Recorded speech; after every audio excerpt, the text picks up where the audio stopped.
Hola, ¿qué tal? Bienvenidos a esta sesión especial sobre sublimación. Hoy nos vamos a meter de lleno con dos de las variables más importantes y, seamos sinceros, a veces las más frustrantes de todo el proceso: la temperatura y el tiempo.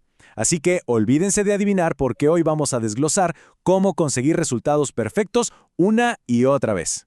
Miren esta imagen. A la izquierda, esa historia que ya conocemos, colores que no levantan, la tela como amarillenta, quemada. A la derecha, lo que todos buscamos, colores que saltan a la vista, un acabado súper nítido, profesional.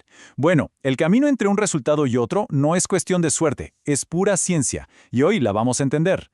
Les suena familiar, ¿verdad? Es de lo más común. Y lo curioso es que la mayoría de las veces, el problema no está en el diseño, ni siquiera en la impresora. El verdadero secreto, el punto clave donde todo se define, está en el control preciso de la temperatura y el tiempo que le damos en la plancha. Bien, vamos a entrar en materia. Para entender la solución, primero hay que entender el porqué del problema. Y la clave está aquí, en la ciencia del proceso. Es lo que nos va a explicar por qué esa idea de buscar una temperatura mágica que funcione para todo simplemente es un error. En esencia, esto es lo que está pasando dentro de la plancha. La sublimación es una transformación muy particular. La tinta que está en el papel, que es sólida, no se derrite como un hielo, no.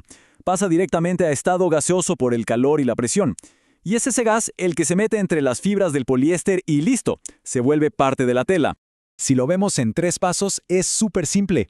Primero, la tinta está ahí, sólida, en el papel. Segundo, la plancha le da calor y ¡puf!, se convierte en gas. Y tercero, ese gas se fusiona para siempre con las fibras del material. ¿Qué pasa si la temperatura es muy baja? Pues que la gasificación no se completa y los colores quedan pálidos.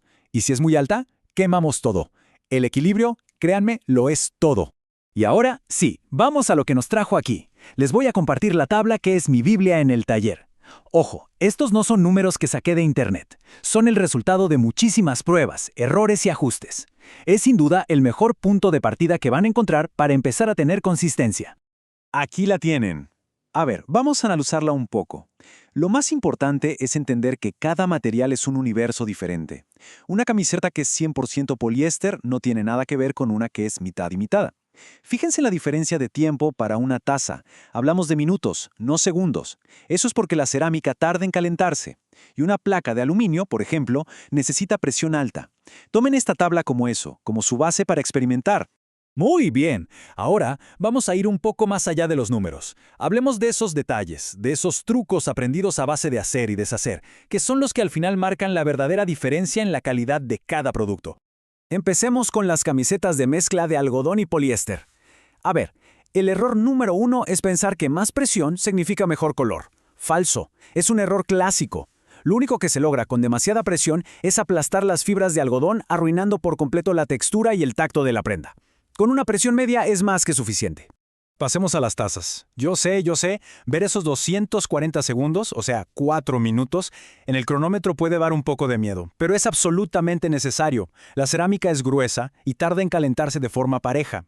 Para que el diseño quede perfecto en toda la superficie curva, sin solas más claras, el calor necesita tiempo para distribuirse bien. Hay que confiar en el proceso. Y para las gorras, la herramienta es clave. Se puede intentar hacer malabares con una plancha plana y algún tipo de adaptador, claro que sí. Pero si se busca un resultado verdaderamente profesional, sin esos bordes medio borrosos o con colores disparejos, la única forma es usar una prensa diseñada para eso, para la curvatura de la gorra. Excelente, ya con esto las bases están dominadas, pero ahora vamos a subir un escalón. Lo que de verdad separa a un principiante de alguien con experiencia es la capacidad de controlar esas variables que no aparecen en ninguna tabla, los factores del entorno que también afectan el resultado. Y esto se los cuento porque me costó bastante material echado a perder. Jamás hay que confiar a ciegas en lo que dice la pantallita de la plancha. Con un termómetro láser, de esos que no son nada caros, descubrí que mi máquina tenía hasta 12 grados de diferencia entre el centro y las orillas. Desde que lo sé, simplemente lo compenso subiendo un poco la temperatura, sobre todo en trabajos grandes. Pero no es solo la calibración de la plancha, hay que pensar en otras cosas. Por ejemplo, la humedad del ambiente puede afectar el papel. La altitud, aunque no lo crean, cambia el punto exacto en que la tinta se vuelve gas. Incluso el tiempo que lleva un producto en el almacén puede afectar su recubrimiento de poliéster. Bueno, ya estamos llegando al final. Y todo esto nos lleva al concepto más importante que quiero que se lleven hoy. La meta final no es que copien mis ajustes al pie de la letra, sino que entiendan el principio que hay detrás para que cada quien sea dueño de sus propios resultados. Entonces, para resumir, el gran secreto es que no hay secreto, no hay una temperatura mágica. La plancha que se usa, la marca de tinta, el tipo de papel, el clima del taller, todo eso crea un sistema único, un ecosistema propio. La tabla es el mapa, pero cada uno tiene que aprender a conducir en su propio terreno. La clave es probar, apuntar y sobre todo, calibrar. Y con esto cerramos.